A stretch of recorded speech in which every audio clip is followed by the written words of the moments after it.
Cari telespettatori, ben ritrovati con noi, supportati dall'FNP CISL Pensionati del Veneto. Facciamo il punto e facciamo i complimenti alla nuova segreteria che a seguito del 12° congresso si è data ad insediare e lavorerà per un bel po' di anni.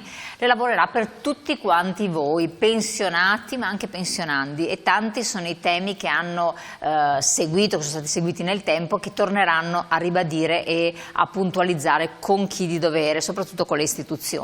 Allora, Tina Cupani, segretaria generale FNP CISL del Veneto, ben confermata. Grazie. Complimenti. Grazie. Una bella soddisfazione. Beh sì. Dopo le farò la domanda nello specifico. Anche Giancarlo Pegoraro, che è naturalmente segretario regionale FNP CISL Veneto, confermato, benissimo. Una new entry che poi vi farò conoscere, quindi dovete restare con noi fino alla fine, perché è Gianni Fabian, che invece è appunto una nuova figura che comunque è già dentro il sindacato da tempo. E poi c'è naturalmente anche un'altra conferma, che è Carla Campese, che è vicentina ed è praticamente delle politiche di genere sempre dell'FNP. Allora, segretaria, questo congresso è stato particolarmente partecipato, ma anche ha avuto dei temi belli pesanti, belli tosti, tutti insieme. Sembrava quasi impossibile che riusciste ad affrontarli, con la partecipazione anche del nazionale. Ma spiegami ai nostri telespettatori che non sono addentro a queste cose, cosa vuol dire trattare certe tematiche, e un po' svisceriamole, ve le dividete un po'. Beh, trattare certe tematiche vuol dire dare il segnale ai nostri pensionati, non solo ai nostri iscritti ma agli anziani e alle figure deboli e fragili della nostra regione, che noi ci siamo, che il sindacato dei pensionati è un sindacato che non si interessa solo di pensioni, anche se sul valore delle pensioni noi ci teniamo molto, ma che è attento a tutti i temi della fragilità, del mondo degli anziani, in una lettura non solo di anziano con delle difficoltà non autosufficiente, ma anche l'anziano che sta bene, quindi garantire dei percorsi per un invecchiamento in salute, sulla prevenzione, e affrontare altre tematiche che sono poi legate alle difficoltà della società di oggi, quindi la solitudine, il vivere in un contesto solidale, sentirsi dentro una società. Quindi noi continuiamo con il percorso che ci siamo dati all'inizio del precedente congresso, di essere vicino ai nostri pensionati, ai nostri iscritti, e attraverso la rilevazione dei bisogni saperli rappresentare, quindi anche nei confronti della politica, nei confronti della regione, ma nei confronti di tutti quegli organi istituzionali che in qualche maniera diventano la nostra controparte quando andiamo a chiedere per conto loro. Infatti, Giancarlo Pegoraro, ci sono i temi poi che stanno a cuore a voi come sindacato in generale comunque, e anche ai nostri telespettatori. Sono quelli che abbiamo affrontato anche insieme con la segretaria poco tempo fa, della residenzialità, della domiciliarità, dei servizi assistenziali, RSRA da un lato, centro servizi dall'altro, che sono veramente, dalla risposta che abbiamo dei nostri telespettatori, un'emergenza.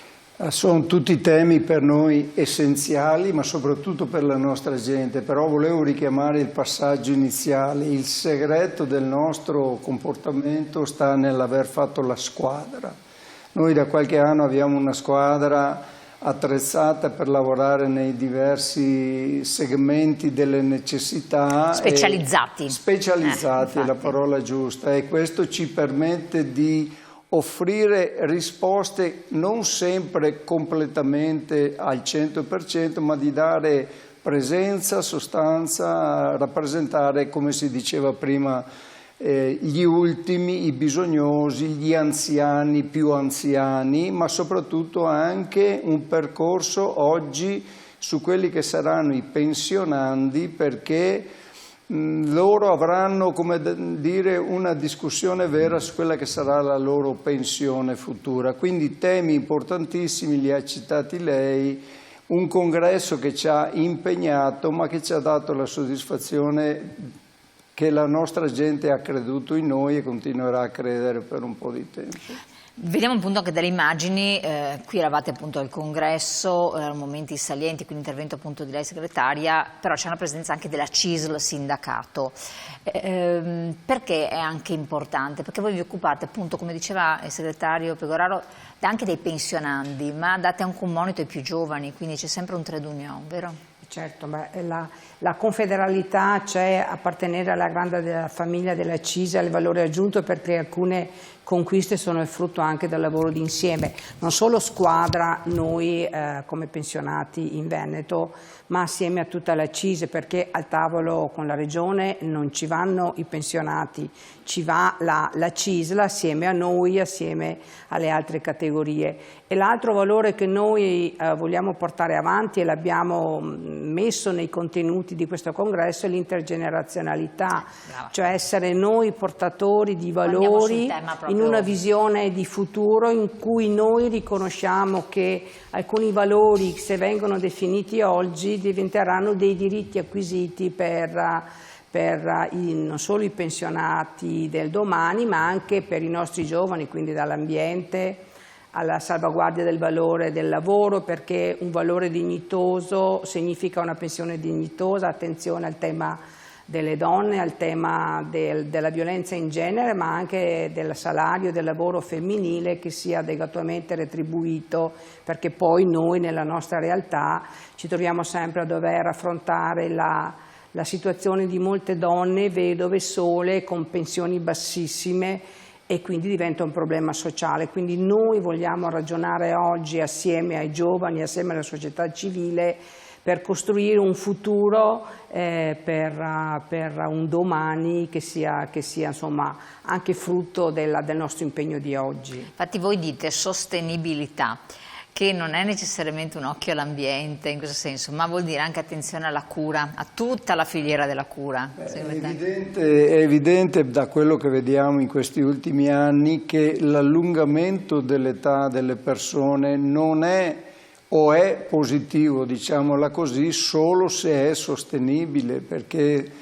se delle persone devono stare, come dire, tanto vive ma tanto ammalate, non è sostenibile. Noi lavoriamo su questo, e sostenibilità non è solo cura, è prevenzione, ma è anche la possibilità di avere le risorse nel momento del bisogno, di avere le cure necessarie. Questo dipende non solo dalle pensioni, ma da quello che come Stato sociale, quindi la sostenibilità, la politica, le istituzioni possono fare in questo campo. Perché è brutto dirlo, non è una questione solo di soldi, sono importanti, sono senza, perché con quelli si fa. Però se lo Stato sociale funzionasse, se le liste d'attesa non fossero mostruose, se ci fossero supporti ai cittadini che sono in difficoltà, alla non autosufficienza, perché poi vi occupate anche di caregiver, l'avete fatto più volte, forse diventerebbe meno pressante la questione anche economica delle pensioni, anche di un domani, ma in realtà se non c'è questo... Sì, in effetti, ed è per quello che noi portiamo avanti insomma, da 2 o 3 anni tutta una serie di attenzione alla rete di servizi, alla territorialità, perché a volte un 10 euro, l'abbiamo detto più di una volta, di aumento di pensioni al mese viene reso nulla dal doversi pagare una visita, da doversi pagare una prestazione medica. Quindi noi vorremmo creare adesso le condizioni, chiedendo anche un intervento maggiore sul sociale, sapendo però che il sistema sociale è sostenuto dalla fiscalità, quindi la fiscalità significa anche che venga garantito la possibilità a un mondo produttivo alle persone di lavorare per garantire questo, e quindi per quello noi parliamo di sostenibilità, di intergenerazionalità, perché vogliamo costruire insieme questo futuro, questa copertura sociale, non solo per ora, ma anche per il domani. Quindi più lavoro dignitoso, più investimenti sul sociale, una politica più attenta alla governance per quanto riguarda tutto il mondo della non autosufficienza degli anziani, però con una visione di futuro, perché cos'è che noi ci siamo resi conto? Che per 10-20 anni la nostra politica non stava prendendo atto che l'invecchiamento della popolazione avrebbe avuto come conseguenza più necessità di sociale, più necessità di sanità, ma guarda un po', sa dove erano. E noi non vorremmo che questo accadesse, continuasse ad essere un problema per i nostri, ma che possa diventare un problema anche per gli anziani che verranno. Che poi è stato bene ricordarlo, perché vabbè, lo si dà per scontato perché ci parliamo, ci conosciamo da tempo, voi siete il sindacato, per cui, però con tante persone quando mi confronto non è immediato. I giovani di oggi pagano le pensioni di oggi, e questo è il discorso. Quindi se non ci sono lavoratori giovani, se tutti volano all'estero verso altre destinazioni più remunerative, più gratificanti, resta un problema che diventa un'emergenza, quindi... Noi stiamo facendo una scommessa, guardi, la dico così, potevamo, come dicono per le pubblicità televisive, stare tranquilli perché abbiamo lavorato, però stiamo facendo una scommessa oggi che è questa: noi stessi comprendiamo che non solo per il futuro, ma già per noi bisogna cominciare a investire dove si doveva fare 20 anni fa, ma bisogna cominciare a investire massicciamente sul futuro. Noi abbiamo 2 o 3 versanti da questo punto di vista e ne parliamo sapendo che sono materie delicate e anche non comprese fino in fondo. Noi abbiamo un nostro fare interno, noi stiamo rinnovando i nostri rapporti anche con i nostri territori per investire in maniera diversa, cioè non è più il pensionato che apre la porta e che risponde al telefono, ma deve essere un pensionato che dà risposte anche ai lavoratori dipendenti, che dà un consiglio e che dà un indirizzo, e questo lo puoi fare con le persone preparate e che partecipano. Questo all'interno del sindacato, questo negli sportelli, all'esterno noi stiamo facendo lo sforzo nella nostra organizzazione, ma nella società. Faccio una parentesi: i nostri territori hanno ricominciato ad andare all'esterno anche nelle scuole per tentare di, nei limiti del possibile, di spiegare cos'è il futuro e cosa servirebbe, cosa sono le pensioni, e non solo restare nei luoghi comuni che io oggi la pago a te, ieri la pagavo a quell'altro, perché altrimenti il meccanismo salta per tutti o salterà per tutti. E i giovani cosa rispondono? Fanno fatica, è inutile negare che non facciano fatica, però la colpa è, dico, delle generazioni precedenti, della politica, che li ha lasciati lì. Che ha voluto li hanno lasciati lì, possono essere state a volte anche le famiglie che li hanno lasciati lì, però è un discorso complesso.